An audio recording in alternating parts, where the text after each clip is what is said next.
Well, welcome to this edition of No Free Lunch, Economics for a Fallen World. I'm Professor Jeff Guernsey. I'm joined again by Dr. Dean Heyman, Dr. Heyman, Dean of our School of Business and also the author of our textbook.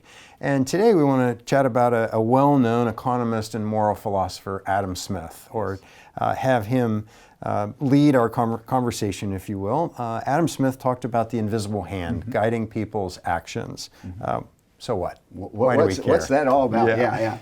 The interesting question that Smith was wrestling, and we still wrestle with it today, is how do we get the order that we see in markets?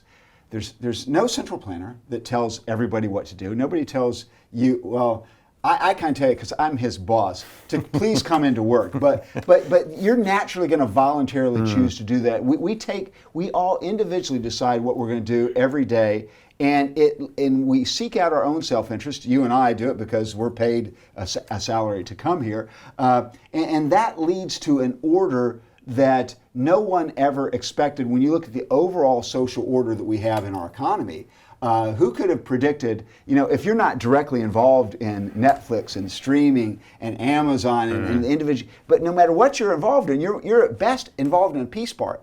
But wow, all these businesses that are now listing and have Amazon business, how did that happen? How did this order come out of people pursuing their own individual interest? And this is what Smith was wrestling with. He was saying, okay, how is it that people, they're only out pursuing their best individual interest, but that leads them to serve others in ways, he says, and this was, for him, paradoxically, better than if they actually tried to serve somebody else. If they wanted to do good, they actually, by serving their own interest, it often worked out even better socially when they tried to take care of their own interest. This he called the invisible hand causes them to do things that weren't really part of their result, but the extended social order that we see that arise out of it is a much better result than even if they had planned to try to create, because we really have no way to plan, because nobody controls everything.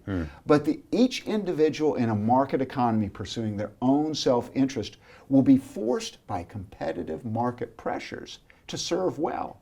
If they don't, someone will put them out of business. And so that's kind of this invisible hand. He only uses those words a few places in Wealth of Nations, in his other book, The Theory of Moral Sentiments. It's not talked about a lot, but that philosophy of there's an underlying order that's created out of the voluntary interactions of many is implicit throughout his work and has been embraced by economists ever since. I think Smith's example is the baker. The baker doesn't get up early to bake bread because he's thinking so well about other people. It's real out of his own self-interest, right? But it meets the needs of other people, which is, we take it for granted, but is really remarkable. I think it's an evidence of God's common grace that by us acting in our self-interest, we're actually benefiting others. It's remarkable. And Smith talks about self-interest, which maybe in our ears we hear as selfishness, but that's a different concept, right? Yeah, absolutely. And we Philippians tells us, look out not only for your interest, your own interest, but also the interests of others. The Bible assumes that you are going to look out for your own interest, and that's okay. It's not that don't look out for your own interest just for the interest of others. It says look out not only for your own interest, but also that of others. And what Smith has really found out is, actually, if you do this in a market setting, by looking out for your own self-interest, you will often be serving and taking care of the interests for others. If you operate according to good ethical principles, you're not trying to defraud people and rip people off, the only way that you can continue to have superior profits in a marketplace setting is to have continual superior service to customers. Those that don't, competition will have you go the way of the dodo bird. So this is what some call Emergent Order. I don't know if it was Smith or Hayek or who called it that, but so no central planning versus central planning. Some would argue, we can plan all this centrally. Smith wouldn't agree with that, obviously. Smith wouldn't agree, and this led he clearly preceded what would later become many of the socialist debates that would be in economics in the 1800s and the 1900s. But he clearly anticipated that. But what we see is the question is, who has the requisite knowledge? You mentioned Friedrich Hayek just then. He clearly is following in the tradition of Adam Smith with his invisible hand logic. Because what Hayek said in this question is, how would we ever have the knowledge of all the millions of individuals, both what they would like to have in terms of their own preferences? How would a central planner know what consumers really want at an individual level?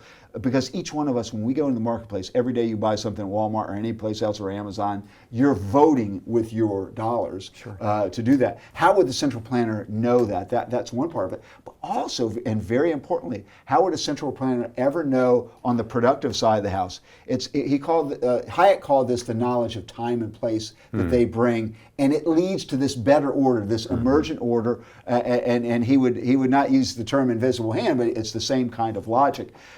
So you're on a production line and you see something that could be improved, and you just do it. You don't wait for a central planner to tell you, oh, there's this new, really good production technique, because a central planner can't know. You see those specific circumstances related to your particular thing, and you make that improvement, and that's going on at the millions and millions of individuals, and it's going on every day, every hour, and every business trying to figure out better ways to do business. And part of that also, to wrap up here, part of that has to be a trial and error process, because we simply don't know. There's not only does the individual not know for sure, that's why they'll do the trial and error process, but clearly no central planner would be able to know that. And the market provides lots of trial and error opportunities, and those that succeed and do the right thing, they'll earn profits, and others will quickly emulate that, so they too can do the right thing and earn those profits as well. The markets provide signals to that trial and error process. Exactly, and that's what leads to the emergent order. That guides the market process, prices, as well as, very importantly in our economy, profits and losses. Profits, and we'll do that perhaps on a later video in this course. We'll talk about profits, but they very clearly have a social purpose. Great. Thanks, and thanks to you for joining us today for this conversation on No Free Lunch, Economics for a Fallen World.